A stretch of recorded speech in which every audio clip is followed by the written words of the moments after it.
Melanjutkan cerita sebelumnya, di mana Xiaoqi dan Yan Qian berjalan pulang. Mereka berpapasan dengan staf Biro Inspeksi Rim Rahasia. Dua biro ini sedang membahas tentang pencurian di Rim Rahasia. Apa kita benar-benar bisa menemukan pencuri Rim Rahasia? Percayalah pada analisa direktur. Jika pencurinya ingin menjual benda curian, datang ke tempat seperti ini akan memudahkan dia untuk menjual barang-barang itu. Kolega lainnya juga udah pergi menyelidiki beberapa tempat perdagangan di bawah tanah. Lebih baik kita fokus untuk menemukan pencuri Rim Rahasia itu. Berpindah ke Qian Liu yang berada di rumah sendirian. Dia sedang ngomel-ngomel sendiri. Netizen sialan itu benar-benar menjengkelkan. Rasanya aku ingin minum air ini lalu meludahi mukanya. Tiba-tiba ada suara ketukan pintu yang sangat keras. Siapa yang mengetok sekeras ini? Aku yakin ini pasti bukan kakakku. Ini pasti dari perusahaan Keqiang. Segera Qian Liu mengambil pedang kayunya untuk berjaga-jaga. Sekarang mereka tidak mengetuk lagi, tapi mereka langsung mendobrak pintu. Ketua itu berkata, "Aku tahu ada orang di dalam." "Oh, ternyata itu kau, si kecil yang cacat. Hei, gadis cacat, apa kau mau menghentikanku dengan pedang kayu itu?" Atut. Qian Liu sangat marah. "Besar bajingan kau!" Lalu Qian Liu menebaskan pedangnya. Ketua ini dengan mudah menghindarinya. Wow, impresif. Serangan dari Qian Liu yang menggebu-gebu itu membuat dia terjatuh dari kursi roda. Qian Liu berkata, "Kau bajingan keparat!" Lalu ketua itu menginjak pedang kayu Qian Liu. "Gadis kecil, kau ingin menebasku? Aku udah berdiri tepat di depanmu. Masa kau masih nggak bisa mengenaiku?" Qian Liu nggak bisa berbuat apa-apa. Dia hanya bisa terdiam di lantai.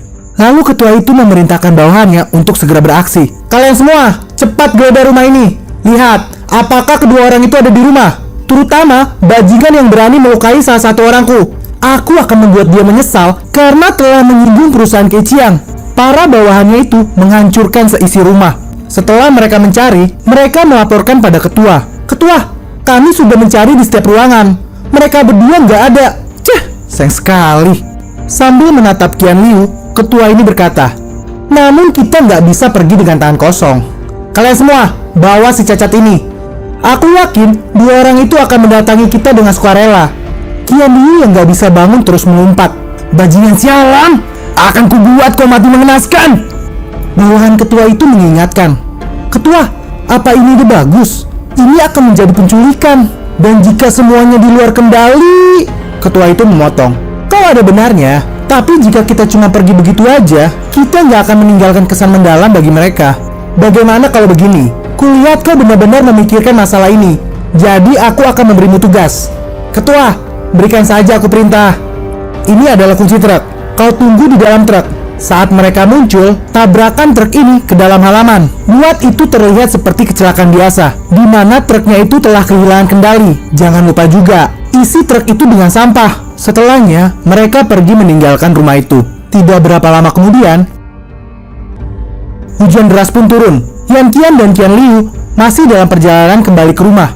Sesampainya mereka di rumah, Yan Qian melihat adiknya tergeletak di tanah. Tidak lama kemudian, sebuah truk sampah menabrak pagar rumah. Seluruh sampah yang ada di dalam truk dibuang di halaman. Pria itu sambil tersenyum berkata, "Oh, bukankah ini rumah Nanayan? Sorry. Aku salah tempat. Aku kira ini tempat pembuangan sampah. Ini pasti karena hujan deras. Jadi aku nggak bisa melihat dengan tepat. Oh iya, mohon diterima ya. Hadiah pertama dari perusahaan Keqiang kami. Sampai jumpa lagi, Nona Yan Qian." Lalu pria ini langsung meninggalkan rumah itu. Dan Yan Qian hanya bisa terdiam dan tertunduk. Qian Liu ingin menghampiri kakaknya, tapi ditahan oleh Xiao Liu. "Lepaskan aku! Aku mau pergi ke sana!" "Biarkan dia sendiri. Jika kau pergi ke sana, kau hanya membuat dia lebih sedih lagi." Yan Qian tak berucap sedikit pun. Dia masuk ke dalam rumah dengan pakaian yang penuh dengan kotoran. Kini hanya tinggal mereka berdua. Qian Liu bertanya, Kenapa kejadian ini bisa terjadi?" "Xiaoqiu, cepat katakan padaku, apakah di dunia ini masih ada keadilan?" Xiaoqiu menjawab dengan tenang, Gak ada yang namanya keadilan di dunia ini." Qian Liu bertanya lagi, "Apakah di masa depan akan ada?" "Tetap tidak ada." "Terus bagaimana dengan orang-orang hebat di sana? Bukankah mereka ingin menciptakan dunia yang adil?" Xiaoqiu menjawab, "Keadilan yang kau impikan itu diciptakan dari ketidakadilan. Bahkan hujan yang turun saja tidak akan sama dirasakan oleh semua orang. Hujan turun pada mereka yang sedang menderita dan juga pada mereka yang jahat. Dunia ini gak adil, maka hujan yang turun di dunia yang tidak adil ini juga tidak adil. Xiao Qiu menggenggam pedang kayu milik Qian Liu dengan keras sampai pedang kayu ini hancur berantakan dan Qian Liu menangis sejadi-jadinya. Xiao Qiu berbicara lagi. Apa kau tahu? Menurutku, masalah keluargamu ini biasa. Itu hanya kesengsaraan yang orang bawah sering rasakan. Sebenarnya aku gak tertarik pada masalah dan ketidakadilan yang kalian berdua alami. Seharusnya energiku difokuskan pada hal yang lebih penting. Tapi entah kenapa, aku selalu terlibat masalah karena hal-hal semacam ini. Ini benar-benar menyebalkan. Xiao Qiu beranjak pergi dari rumah. Qian Liu berteriak, "Kau mau pergi kemana?" Xiao Qiu menjawab, "Aku harus menyingkirkan mereka. Meskipun ini sangat merepotkan dan membosankan, tapi aku selalu mengekang kebosanan dengan kebosanan lainnya dan menggunakan kekerasan untuk menyelesaikan masalah." Kini Xiao Qiu berada tepat di depan perusahaan Keqiang. Dia masuk dengan santai sambil menenteng pedangnya, pedang Flying Crow. Dua orang penjaga mencoba untuk menghentikannya dan mereka sangat percaya diri dengan kemampuan mereka. Tampaknya pembuat masalah yang lain telah datang. Berani-beraninya dia membuat masalah selama shiftku. "Hei bocah, apa kau tahu tempat apa ini? Cepat singkirkan senjatamu itu!" Xiao Qiu tidak mempedulikan perkataan mereka. Dia terus saja berjalan dengan santai. Semua terjadi dalam sekejap mata. Tubuh kedua orang ini telah terpotong-potong menjadi bagian-bagian kecil.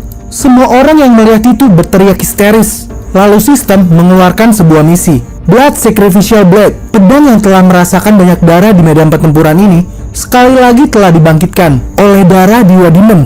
Misinya adalah menggunakan Flying Crow untuk mengeliminasi semua makhluk yang bermusuhan. Dan hadiahnya, Flying Crow akan menggunakan darah untuk melakukan pembaruan. Para penjaga yang lain mulai mengepung Xiao Liu, tapi satu persatu dari mereka dipenggal dengan mudah oleh Xiao Liu. Dan ada satu orang yang perutnya dirobek oleh Xiao Qiu. Sayangnya pedang Xiao Qiu tersangkut di dalam perut. Para penjaga mencoba memanfaatkan keadaan ini. Segera penjaga itu menyerang Xiao Qiu, tapi Xiao Qiu melepaskan pedangnya dan menggunakan tangannya untuk menghabisi orang itu.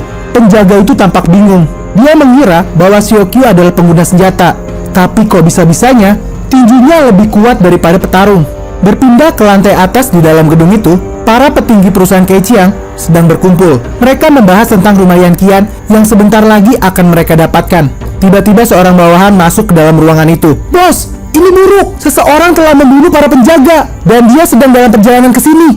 "Kau tenanglah, bicara dengan pelan. Memangnya berapa banyak penyusup itu?" "Hanya satu, bos." "Apa? Satu orang berani menerobos masuk sendirian? Tampaknya dia udah bosan hidup." Namun ketua Lirongqi tampak agak panik. "Kami di perusahaan Keqiang selalu mencari target yang tepat sebelum bertindak. Kami nggak pernah ribut dengan profesional level tinggi atau orang yang punya pengaruh kuat. Kenapa ini bisa terjadi?" Lirongqi berkata, "Ya udah, ayo kita periksa." Lirongqi dan rekan-rekannya pergi menuju ke penyusup itu. Saat mereka tiba di tangga, mereka mendengar keributan. "Tolong jangan bunuh aku!" Penjaga yang berteriak itu langsung tewas setelah terkena serangan Xiao Qiu. Lirongqi tampak terkejut. "Semuanya, apa yang kita takutkan? Kita ini profesional level 4. Kita semua adalah orang yang luar biasa." Lirongqi dan dua kawannya bersiap menyerang. Xiao Qiu bertanya, "Kalian level 4 profesional?" Lirongqi bicara, "Sekarang kau takut? Jika kau menyerang dengan tenang, aku akan membiarkan mayatmu utuh. Lagi pula, aku tidak punya urusan denganmu. Dan juga, perusahaan Keqiang tidak pernah bermusuhan denganmu." Seorang penjaga berbisik, "Ketua, dia adalah orang yang baru muncul di rumah Yan Qian. Dialah orang yang membuat Tujin koma." "Oh, jadi itu dia?" Xiao Qiu bicara lagi, "3 orang level 4 profesional akan merepotkan jika aku masih mempertahankan bentuk manusiaku." Lalu Xiao Qiu merusak saklar lampu dengan pedangnya, membuat lampu di situ mati seketika. Lirongqi bertanya, apa yang coba dia lakukan? Joseph berkata, mungkin dia berpikir untuk menyelinap dalam kegelapan. Mungkinkah dia seorang pembunuh spesialis yang lebih kuat saat berada dalam kegelapan? Tapi dalam kegelapan, akulah raja yang mengendalikan ruang dan waktu. Segera Joseph mengaktifkan night vision-nya. Joseph melanjutkan, dengan kemampuan ini, malam akan terasa siang bagiku. Namun Joseph tampak syok. Apa itu? Joseph kaget karena melihat monster di depannya. Segera Joseph menembak Xiao Qiu, tapi justru dia mendapat serangan balik. Dia ditusuk tepat di dadanya dan tewas seketika. Lirongqi berteriak, "Joseph, apa kau di sana?" Bau darah. Apa dia terluka? Atau apa dia mati? Lalu Lirongqi terkejut mendapat serangan dari Xiao Qiu yang telah berubah menjadi monster. Sial, jika aku telat sedikit, aku pasti akan mati. Rekan Liu Rongqi mengeluarkan kekuatan panah es untuk menyerang Xiaoqiu. Tapi Xiaoqiu dengan mudahnya menghentikan panah es itu dan menghancurkannya. Liu Rongqi terkejut dengan suara yang dia dengar dalam kegelapan. Xiaoqiu mendekati Liu Rongqi, dan dengan sekali tebas, pria itu tewas seketika. Para penjaga yang tersisa berkumpul untuk menyerang Xiaoqiu, dan Xiaoqiu dengan mudahnya membunuh para penjaga itu. Seorang pria berteriak, "Cukup!" Xiaoqiu mencium aromanya dan segera tahu bahwa pria ini adalah seorang profesional level 6. Pria ini adalah bos dari perusahaan Keqiang. Dia bicara dalam hati, "Demon, tapi kayaknya bukan. Tidak ada unsur kegilaan demonik yang aku rasakan dari dia. Atau dia profesional jenis transformasi? Tapi aku rasa juga bukan. Profesional jenis transformasi tidak akan bisa berubah dengan memiliki aura sedemonik ini." Bos ini berkata kepada Xiaoqiu, "Aku baru pertama kali melihat makhluk sepertimu yang berdiri di antara manusia dan demon. Jika aku menjualmu, aku akan mendapatkan kompensasi untuk semua kerugian yang telah kau buat ini. Sudah tidak dilakukan lagi. Kau adalah makhluk demonik asli." Segera pria itu menyerang dengan pedangnya. Makhluk demonik ini benar-benar sangat gigih, layaknya seekor kecoa. Tapi seranganku ini tidak sesederhana itu. Xiaoqiu berhasil menghindar, dan bos itu merasa telah berhasil membuat Xiaoqiu jatuh dalam perangkapnya. Saat dia mendapatkan celah, dia menggunakan pistol untuk menembak wajah Xiaoqiu. Dalam hati si bos, selama bertahun-tahun berjuang, teknik ini sama sekali tidak pernah gagal. Tembakan sedekat ini pasti membuat wajahnya meledak. Memang sangat disayangkan, makhluk ini nggak bisa aku tangkap hidup-hidup. Tapi aku yakin, mayatnya pasti sangat berharga. Saat asap itu menghilang, si bos nampak kaget, karena Xiaoqiu tampak baik-baik saja. Mustahil! Dari jarak sedekat itu, mustahil dia bisa menghindarinya. Dalam hati Xiaoqiu, apa dia pikir aku akan tertipu dengan trik ini? Bos ini akhirnya sadar bahwa monster itu mengetahui teknik 19 gaya rapier. Dalam hati Xiaoqiu, gaya permainan pedang ini didesain khusus olehku untuk para rapier. Ini mudah dipelajari. Jika dipelajari sampai tingkat tinggi, teknik ini akan sangat menakutkan. Xiaoqiu berkata, "Kau bisa menggunakan 19 gaya rapier sampai ke tingkat ini. Kau pasti sudah banyak berlatih." Saat aku menciptakan teknik pedang ini, aku nggak bisa membuat aturan bahwa gerakan ini hanya bisa dilakukan oleh orang yang memiliki tujuan yang benar. Si bos menjawab, "Omong kosong apa yang dikatakan monster ini? Apa kau kehilangan akalmu? Gaya ini diciptakan oleh The Max, dan aku menggunakannya untuk tujuan yang benar, yaitu menghabisi monster sepertimu. Bukankah ini perbuatan yang benar?" Xiaoqiu berkata, "Mungkin aku memang monster, tapi bagaimana dengan keluarga yang hancur karenamu? Apakah itu juga perbuatan yang benar?" Bos itu menjawab, "Aku nggak tahu kau itu penduduk dari lahan mana. Satu-satunya hal yang harus diketahui oleh monster sepertimu adalah kalau manusia akan terus maju tanpa batas. Dan apapun yang menghentikan kemajuan dunia ini, baik itu monster atau manusia, itu adalah kejahatan. Dan kejahatan itu adalah dosa. Dan aku akan selamanya berdiri di sisi yang benar. Kebenaran ini adalah sesuatu yang tidak akan pernah bisa dipahami oleh monster sepertimu." Xiaoqiu berkata, "Aku mengerti sekarang. Jadi ini adalah kebenaran yang kau pilih." Tiba-tiba Xiaoqiu mengeluarkan kaki dari punggungnya, yang kemudian menyerang bos itu. Kaki laba-laba ini menusuk si bos hingga menempel ke dinding. Kaki laba-laba ini didapatkan oleh Xiaoqiu dari hadiah misi sebelumnya. Bos ini berkata, "Sialan, siapa sebenarnya dirimu?" Dengan santai Xiaoqiu menjawab, "Bukankah aku sudah memberitahumu dengan jelas tentang identitasku tadi?" Setelah berbicara seperti itu, Xiaoqiu langsung menebas pria itu. Darah-darah yang berceceran itu mulai meresap ke dalam pedang Flying Crow. Sistem memberitahukan bahwa pedang Flying Crow berubah menjadi Blood Raven. Ini adalah tipe senjata yang memiliki pertumbuhan tak terbatas. Pedang ini dapat disimpan di dalam ruang sistem dan dapat dikeluarkan kembali kapan saja. Kemampuan pedang ini adalah mengirimkan pedang darah yang kuat yang dapat dengan mudah merobek tanah. Blood Raven ya. Jadi ini adalah namamu sekarang.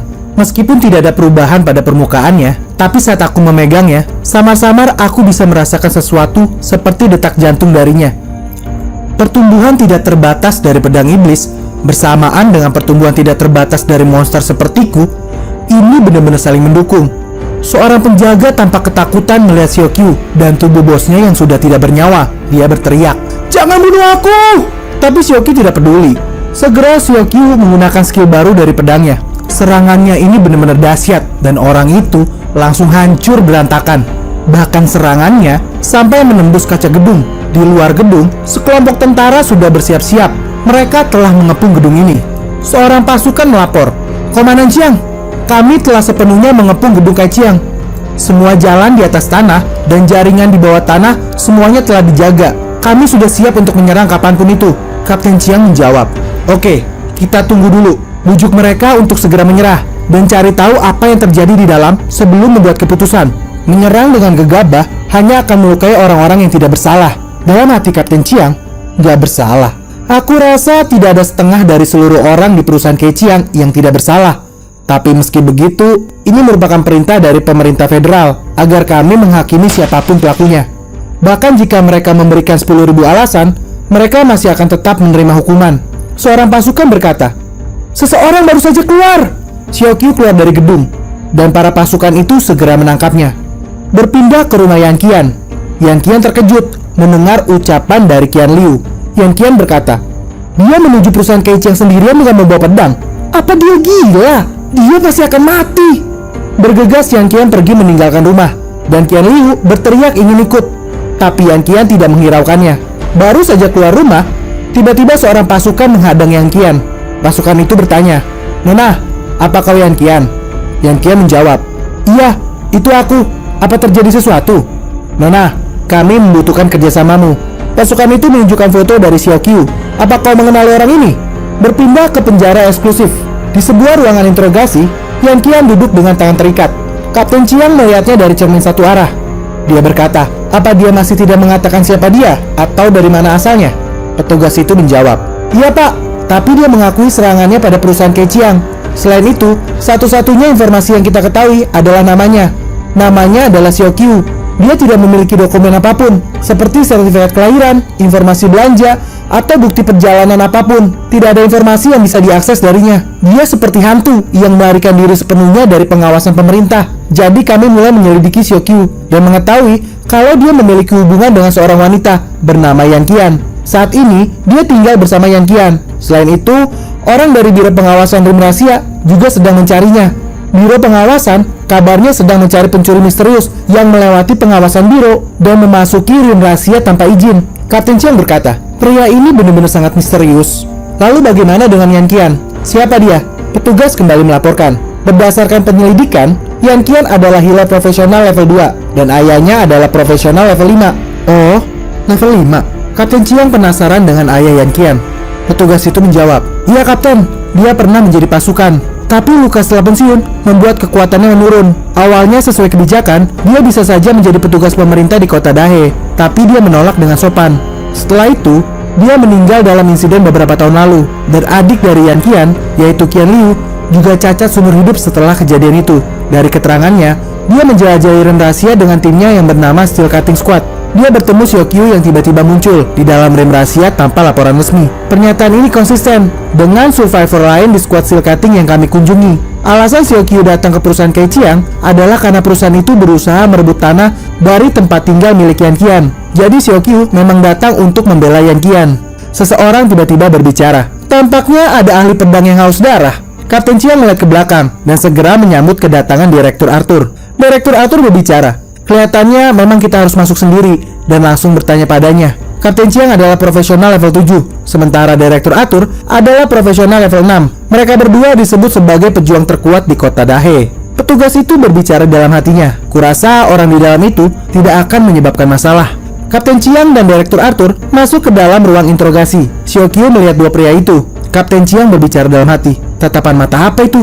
Kenapa dia melihat jubahku seperti itu? Dan dia tampak seperti mengenang sesuatu." Kapten Chiang bertanya, "Namamu Xiaoqiu kan? Mengingat kejahatan yang telah kau lakukan, kurasa kau tahu apa yang terjadi selanjutnya. Entah kau langsung dihukum mati, atau kau akan membayar nilai yang pantas sesuai dengan kejahatan yang telah kau lakukan. Kau akan didaftarkan dalam batalion penembusan dan dikirim ke garis depan yang paling mengerikan dengan tingkat kematian paling tinggi. Selama kau melewati banyak pertarungan dan membunuh cukup monster, kau dianggap sudah menebus dosamu dan bisa kembali ke dunia manusia." Di dalam hati Kapten Chiang, meskipun aku berkata begitu, Tapi kalau dia sudah masuk ke dalam batalion penebusan, tidak ada kemungkinan kembali hidup-hidup dari medan perang itu. Sebagian besar pelaku kejahatan akan tewas di pertarungan pertama. Kalau ingin kembali pun, mereka setidaknya harus membunuh 100 monster. Untuk beberapa pelaku kejahatan, bahkan jumlahnya akan mencapai 3000 monster. Xiaoqiu akhirnya bicara. Jadi menurutmu, melawan monster di garis depan adalah hukuman? Dalam hati Xiaoqiu, pertempuran di garis depan yang aku lakukan dulu, seharusnya itu lebih dari cukup untuk menebus dosaku.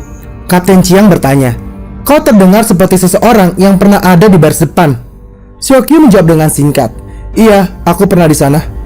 Kapten Chiang menanyakannya lagi, dengan status apa kau ada di sana? Pejuang yang melawan monster atau dengan status lain?